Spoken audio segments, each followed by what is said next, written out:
سلام، وخت مو په خیر. ستاسو د روغتیا په هیله په دې ویډیو کې غواړو په سمپل وال خبرې وکړو او په دې پوه شو چې دغه پروګرام ستاسو په کمپیوټر کې څنګه کار کوي. یاد پروګرام ستاسو د کمپیوټر انټرنیټ چټکوي، د ویندوز د اپدیت مخنیوي کوي، همداراز یو اپ ته د انټرنیټ کارولو اجازه ورکوي.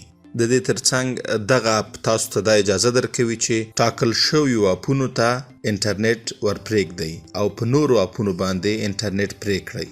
دغه پروګرام د ډاونلوډولو لپاره که ګوګل کروم لرو خو ښه ده، که نه لرو مایکروسافت ایج ته راځو. کله چې مایکروسافت ایج مو خلاص کړ د سرچ په ځای کې سمپل وال لیکو او تاسو یې د سپیل سمه بڼه دلته کتلی شئ. تاسو ګورئ چې له پلټلو وروسته موږ ته سمپل وال هنري پلس پلس په نوم باندې یو ویب سایټ کې یو اپ ښودل کیږي. تاسو هم کولی شئ په دغه ویب سایټ باندې کلیک وکړئ. کله چې تاسو ته دغه ډول یوه پاڼه پرانیستل شوه په ماوس باندې به لاندې راشئ او د ډاونلوډ په برخه کې په زیب ورجن باندې کلیک وکړئ. د دغه چارې د ترسره کولو سره به یاد پروګرام ډاونلوډ شي. کله چې ډاونلوډ بشپړ شي تاسو په دغه برخه کې کتلی شئ او د یاد اپ د سیټ اپ لیدلو لپاره په فولډر علامه باندې کلیک کوو.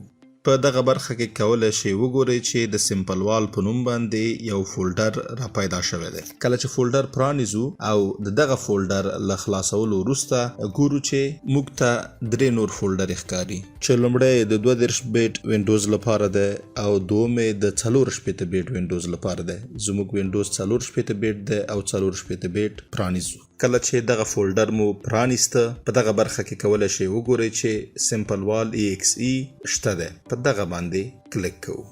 له ډبل کلیک وروسته به موږ ته دغه برخه راشي چې په رن برخه باندې کلیک کوو چې وروسته به له داسې یو پاڼې سره مخامخ شو چې بیا هم په رن باندې کلیک کوو او په همدغه ډول کولی شو چې سمپل وال په خپل کمپیوټر کې انسټال کړو.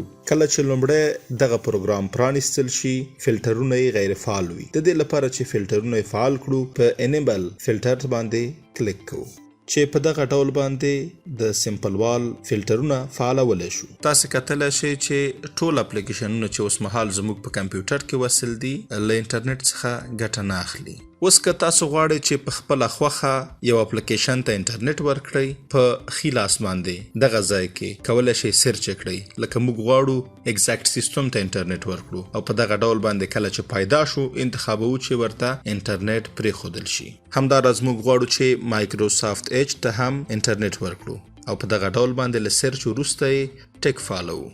اوس په دغه برخه کې کتلی شو چې مشخصه 2 اپلیکیشنه فعاله شوي دي او کولی شي له انټرنیټ څخه ګټه واخلي. له دې وروسته چې هر اپلیکیشن انټرنیټ وغواړي تاسو ته دغه ډول یو وارننګ راشي. که تاسو نه غواړئ چې انټرنیټ ورکړئ په بلاک باندې به کلیک وکړئ. همداراز که تاسو غواړئ هر ځل درته وارننګ در نه کړل شي په دغه برخه باندې به کلیک وکړئ. د دې ترڅنګ هر اپلیکیشن چې انټرنیټ غواړي کله چې موږ هغه پرانیزو په دغه برخه کې ښودل کیږي چې انټرنیټ ته اړتیا لري. که اړتیا وه اجازه ورکولی شو.